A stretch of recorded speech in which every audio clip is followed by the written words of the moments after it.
നേത്ര സംരക്ഷണത്തിന് നമ്മുടെ Ahalya. Ahalya foundation eye hospital, കേരളത്തിൽ എല്ലായിടത്തും. കൂത്താട്ടുകുളം നഗരത്തിലെ 7 ഹോട്ടലുകളിൽ നടത്തിയ പരിശോധനയിൽ പഴകിയ ഭക്ഷണം പിടിച്ചെടുത്തു. 2 ഹോട്ടലുകളിൽ നിന്ന് പഴകിയ ഭക്ഷണവും 5 ഹോട്ടലുകൾ വൃത്തിഹീനമായ സാഹചര്യത്തിൽ പ്രവർത്തിക്കുന്നതായി നഗരസഭ ആരോഗ്യ വിഭാഗം കണ്ടെത്തി. കൂത്താട്ടുകുളം നഗരത്തിലെ ഹോട്ടലുകളിൽ വീണ്ടും നടത്തിയ പരിശോധനയിൽ പഴകിയ ഭക്ഷണം പിടിച്ചെടുത്തു. നഗരസഭ ആരോഗ്യ വിഭാഗത്തിന്റെ നേതൃത്വത്തിൽ ബുധനാഴ്ച രാവിലെ 6:30 മുതൽ ആരംഭിച്ച പരിശോധനയിൽ കൂത്താട്ടുകുളം പ്രൈവറ്റ് ബസ് സ്റ്റാൻഡിന് സമീപം പ്രവർത്തിക്കുന്ന ഹോട്ടൽ ജിതിൻ, മംഗലത്തുതാഴത്ത് പ്രവർത്തിക്കുന്ന ഹോട്ടൽ ഗ്രാൻഡ് എന്നിവിടങ്ങളിൽ നിന്നുമാണ് പഴകിയ ഭക്ഷണം പിടിച്ചെടുത്തത്. തുടർന്ന് നടത്തിയ പരിശോധനയിൽ 5 ഹോട്ടലുകൾ വൃത്തിഹീനമായ സാഹചര്യത്തിൽ പ്രവർത്തിക്കുന്നതായും ആരോഗ്യ വിഭാഗം കണ്ടെത്തി. സ്ഥാപനങ്ങളിലെ നിലവിലെ സാഹചര്യം പരിഹരിക്കുന്നതിന് നഗരസഭ സ്ഥാപന ഉടമകൾക്ക് നോട്ടീസ് നൽകി. മഴ ശക്തമാകുന്ന സാഹചര്യത്തിൽ വീടുകളുടെ, സ്ഥാപനങ്ങളുടെ പരിസരം വൃത്തിയായി സൂക്ഷിക്കണം ും പൊതുസ്ഥലങ്ങളിലേക്കും കെട്ടിടങ്ങൾക്ക് മുകളിലേക്കും അപകടകരമായി നിൽക്കുന്ന വൃക്ഷങ്ങളുടെ ശിഖരങ്ങൾ ഉടമകൾ തന്നെ മുറിച്ചു മാറ്റണമെന്നും അന്യസംസ്ഥാന തൊഴിലാളികളെ താമസിപ്പിച്ചിരിക്കുന്ന ക്യാമ്പുകളിൽ തൊഴിലാളികൾക്ക് വേണ്ട അടിസ്ഥാന സൗകര്യം ഒരുക്കി നൽകണമെന്നും നഗരസഭാ സെക്രട്ടറി എസ് ഷീബ അറിയിച്ചു. 7 സ്ഥാപനങ്ങളിലാണ് പരിശോധന നടത്തിയത്. അതിൽ നിന്നും 2 സ്ഥാപനങ്ങളിൽ നിന്നുമാണ് പഴകിയ ഭക്ഷണ പദാർത്ഥങ്ങൾ ഇന്ന് പിടിച്ചെടുത്തിരിക്കുന്നത്. ജിതിൻ ഹോട്ടൽ പ്രൈവറ്റ് സ്റ്റാൻഡിന് സമീപമുള്ളത്, ഗ്രാൻഡ് ഹോട്ടൽ മംഗലത്ത് താഴത്തുള്ള ഈ 2 സ്ഥാപനങ്ങളിൽ നിന്നും പഴകിയ ഭക്ഷണം പിടിച്ചെടുക്കുകയും അവർക്ക് നോട്ടീസ് നൽകുകയും ചെയ്തിട്ടുണ്ട്. കൂടാതെ വൃത്തിഹീനമായ സാഹചര്യത്തിൽ കണ്ട 5 സ്ഥാപനങ്ങൾക്ക് ആയത് പരിഹരിക്കുന്നതിനും നോട്ടീസ് നൽകിയിട്ടുണ്ട്. ഇത് പാലിക്കാത്ത കെട്ടിടങ്ങൾക്കെതിരെ, സ്ഥാപനങ്ങൾക്കെതിരെ നഗരസഭ കർശനമായ നടപടിയുമായി തന്നെ മുന്നോട്ട് പോകും.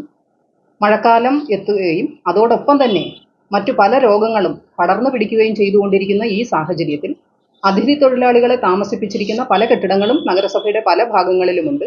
ആ കെട്ടിട ഉടമകൾ അവർക്ക് വേണ്ടുന്ന സാഹചര്യം ഒരുക്കി കൊടുക്കേണ്ടതാണ്. അല്ലാത്ത പക്ഷം അവർക്കെതിരെയും നടപടി സ്വീകരിക്കുന്നതായിരിക്കും.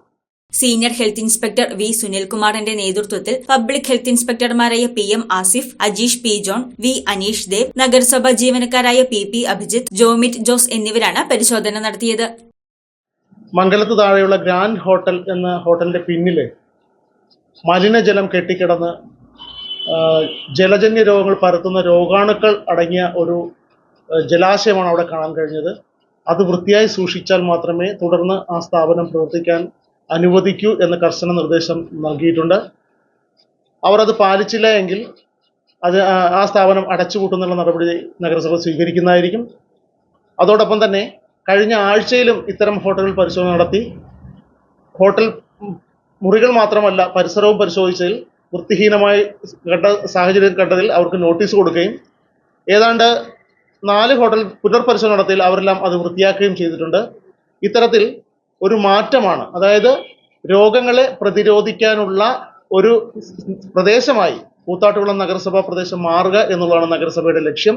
പിടിച്ചെടുത്ത ഭക്ഷണ പദാർത്ഥങ്ങൾ നഗരസഭയ്ക്ക് മുന്നിൽ പ്രദർശിപ്പിക്കുകയും നഗരസഭ അധികൃതർ നശിപ്പിച്ചു കളയുകയും ചെയ്തു. കഴിഞ്ഞ ആഴ്ചയിൽ നടത്തിയ പരിശോധനയിൽ നോട്ടീസ് നൽകിയ സ്ഥാപനങ്ങളിലും ആരോഗ്യ വിഭാഗം പരിശോധന നടത്തി. സ്ഥാപനങ്ങൾ നിലവിൽ പ്രവർത്തനയോഗ്യമാണെന്നും ഉദ്യോഗസ്ഥർ ഉറപ്പുവരുത്തി. വരും ദിവസങ്ങളിൽ പരിശോധന ശക്തമാക്കുമെന്ന് നഗരസഭ ആരോഗ്യ വിഭാഗം അറിയിച്ചു. News desk Muvattupuzha news. കോളേജിന് നാക്കിന്റെ A++ അക്രഡിറ്റേഷൻ ഉണ്ട്. ഇപ്പൊ അതേ കോളേജ് ഓട്ടോണമസ് ആയി. ഇപ്പോഴത്തെ പിള്ളേരുടെ ഭാഷയിൽ പറഞ്ഞാൽ പഠനകാലം ഞങ്ങളുടെ കളറാ. UGയിലും PGയിലായിട്ട് ഈ കാണുന്ന കോഴ്സുകളൊക്കെ അവിടെ ഉണ്ട്. നിർമ്മലയിൽ നിന്നും പാസ്സായവർക്ക് ജോലിക്കായിട്ട് കാത്തിരിക്കേണ്ടി വരില്ല. Nirmala college, Muvattupuzha. An inspiring journey into the future.